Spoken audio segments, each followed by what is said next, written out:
নিয়ম কারণ আছে। যদি আমরা কাঁধে কাঁধ মিলিয়ে কাজ করি তাহলে সফলতা আসবে। একটি ক্লাসে ১০০ জন ছাত্র আছে। ছোট্ট একটি গল্প বলতেছি, গল্পটা একটু নিজেরটা নিজে ধরতে হবে।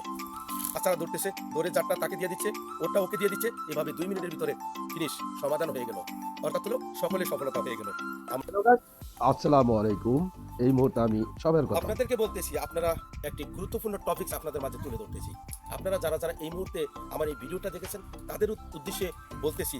অর্থাৎ হলো আপনারা জানেন এই প্ল্যাটফর্মে কাজ করতে হলে কিছু নিয়ম কারণ আছে। যদি আমরা কাঁধে কাঁধ মিলিয়ে কাজ করি তাহলে সফলতা আসবে। এই গল্পটি আপনাদের উদ্দেশ্যে, সকলের উদ্দেশ্যে ছোট্ট একটি গল্প বলতেছি। গল্পটা একটু মনোযোগ দিয়ে শোনার জন্য আপনাদের প্রতি আকুল আবেদন। একটা ক্লাসে ছাত্র আছে। ১০০ জন ছাত্রছাত্রীর ভিতরে ১০০টি বেলুন ফুলিয়ে ক্লাসে সকলের নাম লিখে, বেলুনের ভিতরে সকলের নাম লিখে বেলুনগুলা উড়িয়ে দেওয়া হলো।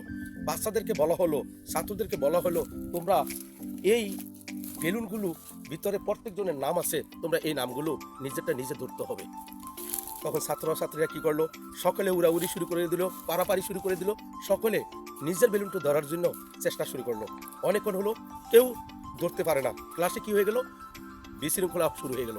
বিশৃঙ্খলা যখন শুরু হয়ে গেল, তখন আবারও টিচার বললো, কি হলো, তোমরা কেউ সফলতা হতে পারলো না, কেউ নিজেরটা ধরতে পারলো না। যখনই বেলুন ধরে দেখে অন্যের নাম, নিজেরটা ধরতে পারে না, কারণ কেউ সফলতা হয়নি।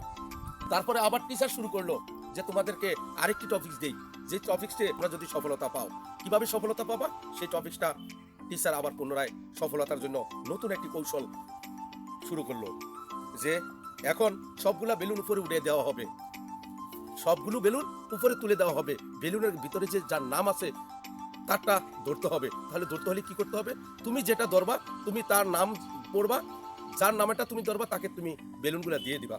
তোমারটা তোমাকে দিবে, ওরটা ওকে দিবে। এভাবে কি করলো, আপনাদেরকে আবার নতুন টপিকসে খেলাটি শুরু করলো। বেলুন উড়িয়ে দিল, বাচ্চারা ধরতেছে, ধরে যারটা তাকে দিয়ে দিচ্ছে, ওরটা ওকে দিয়ে দিচ্ছে। এভাবে ২ মিনিটের ভিতরে ফিনিশ, সমাধান হয়ে গেল। অর্থাৎ হলো সকলে সফলতা হয়ে গেল। আমরা যদি মিলেমিশে আপনার ফলো আমি ফলো করার পরে ফলো ব্যাক দিয়ে দিই, আপনাকে আমি লাইক কমেন্ট করি, তাহলে কি হবে, আমরা একটা শৃঙ্খলাবদ্ধতার ভিতরে আমরা সকলে সফলতা পাবো। আমরা হিংসাকে দূরে রেখে যদি এরকম শৃঙ্খলাভাবে ফেসবুক প্ল্যাটফর্মে, পেজ আইডি, ইউটিউবে কাজ করি, সকলের সফলতা 100%। আমার কথাটা একটু, এই গল্পটা মনোযোগ দিয়ে শুনুন, সত্য কিনা। যদিও শুরু হয়, তাহলে এখন থেকে শুরু করুন, আপনি শুরু করুন, আমি শুরু করি, তাহলে কি হবে, সফলতা সকলের হবে। সকলকে ধন্যবাদ জানাচ্ছি। আল্লাহ হাফেজ।